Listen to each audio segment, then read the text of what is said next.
If you want to use footnotes in your document, InDesign gives you a couple of options. And you can see here I've set up my file with some lovely footnotes at the bottom. I wrote them myself with the help of Donald Trump. And you can see everything sort of goes to the bottom of the page and you can make changes to it. And I just wanted to look at that a little bit. So the first option actually available, if I can scroll through here, footnotes come in a variety of flavors and sizes. And basically, what you can do is you can leave your footnotes at the end of a chapter, the end of a section. I had these set up here. So my footnotes would be numbered here.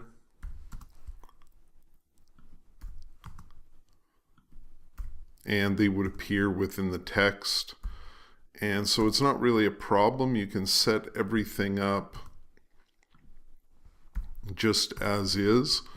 Okay, so if we go in here and go to my paragraph styles, I've already got indexed or reference entries, and it will automatically set them up. I think I have a tab set up in here. Yes, I do. So I can go in and tab them over if I wish to and make any adjustments at that point. And that's also, if I wanted to, I can also, well, not if I wanted to, if however you want to do your footnotes is up to you, but the usual format is, let's say this is going to be footnote 6. You take footnote 6 and you basically go in and you can superscript it, okay? Or shift command equal sign. And that is the way that the footnotes are referenced, and then they would just be at the end of the section or the end of the chapter or the end of the book sometimes. So the other way of doing it is a little different, and I've sort of set up two chapters here. Actually, they're both the same chapter, but as we sort of looked at the beginning, these footnotes are put within the text itself. And it's sort of weird because they're actually treated slightly different. And if you look at the text box, you can see there's a little line running through here. So the text box doesn't change in size, but the footnote sort of gets put at the bottom of it. And you can see in this case, this is a 2-line footnote. This is a 1-line footnote. So this little line here is showing that there's more space that the footnote takes up. Okay. Now, if we wanted to, we can actually go in and insert footnotes. So let's say I'm going to insert a footnote in here. I forgot about it and I want to add it in. I go in and grab my text tool and put it where I want the footnote. And if I go under my type palette here, my pull down menu, you'll see that I have both document footnote options and insert footnote. And if I click insert footnote, it will say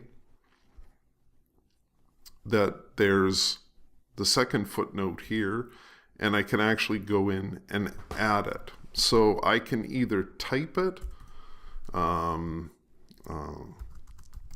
made a mistake, and this is really the footnote. Okay, and you'll see that it doesn't have any paragraph style applied to it.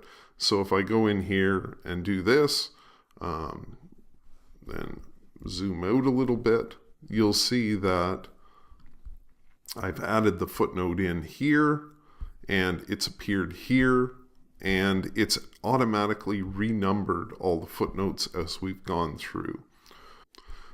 So the other thing that you could do is, if you wanted to change things around, you could actually, if you have your footnotes at the end of a chapter and you want them to be put within the text itself, you can add the footnote in, and then instead of typing the footnote in like I just did, you could just copy and paste it in. So it's not really a big deal how it gets there.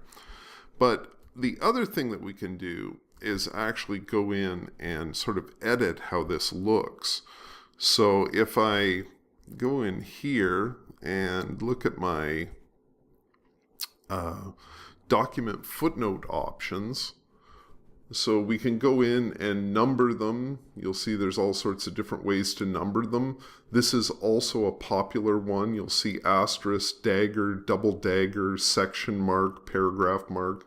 So it does it in a sequential order. There are also asterisks that are used to mark the footnotes. If you have a lot of footnotes, maybe this is not a great idea. So for now, we're just going to leave it at 1, 2, 3, 4. We can start at 1, or if we want to, if we have another section that we've added, we can actually change it. We can also go in and restart the numbering every page, spread, or section. So if we divide the document up into sections or chapters, we can actually have the footnotes restart at the end of all those sections. So instead of having numbers running up into the 20s, 30s, 40s, whatever, we can actually go in and just make it start on the section.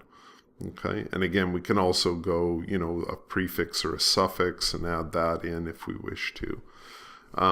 We can also make them superscript, subscript, or actually just a normal number if we wanted to.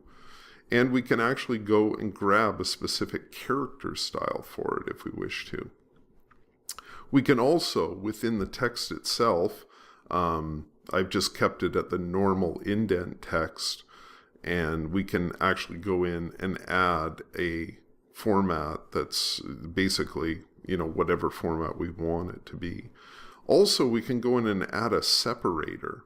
I had it set to add an an M space, but we can also go in and have it add a tab. And we just have to make sure we take that away. Now, here's the other part that is interesting. We can actually go in and set it up so we can span footnotes across columns. So if you have 2 columns, the footnote will go, across both of them. We can space before the footnote. So here's the first footnote on the page. So I've added 1 pica 6 points. So it's spaced it up from there. I've also added 3 points between footnotes to give it a little bit of room and make it easier. We can offset it to the ascent, the height, cap height, the leading, the X height, and have it fixed to the baseline. So the first baseline that we come to. So I just wanted it to be within the leading itself. We can also place end of story footnotes at the bottom of text. So this is basically what we're doing. We're taking the end of story footnotes that would occur within imported text, and then it would automatically place it in there. We can split footnotes between pages if there's a really long footnote. And also then, this is how the footnote looks within the column itself. So you'll see first footnote in the column has a rule above it. So rule is on. And we can have a weight to it. I've made it a 0.5 point, black, 60%. And also we can indent it if we want, or outdent it. So we can make a negative number and it'll move it outside the text box. And I've offset it 6 points upwards from there. And I've also made it 15 points wide. So if I think it's looking a little too wide, I can actually make it narrower if I wish to. Okay. So also I can go in and turn this off. If I just want the text to not have that little interruption, I can do that. And maybe I want to reduce this a little bit then. And if I double click the preview, you'll see that I've taken that away. And so there's just some white space in there. So if I click OK now, basically everything's set up that same way automatically. Okay, so it helps you format the text itself in a really easy and quick way. The one thing about InDesign is if you have, so now we've set these footnotes within the text, you can't just click on it and have it go back to putting them at the end of the document or the end of the section like we've done here. Okay, so it's sort of a pain. There are things you can find online that will help you do that, but within just basic InDesign, you cannot. Okay? Okay.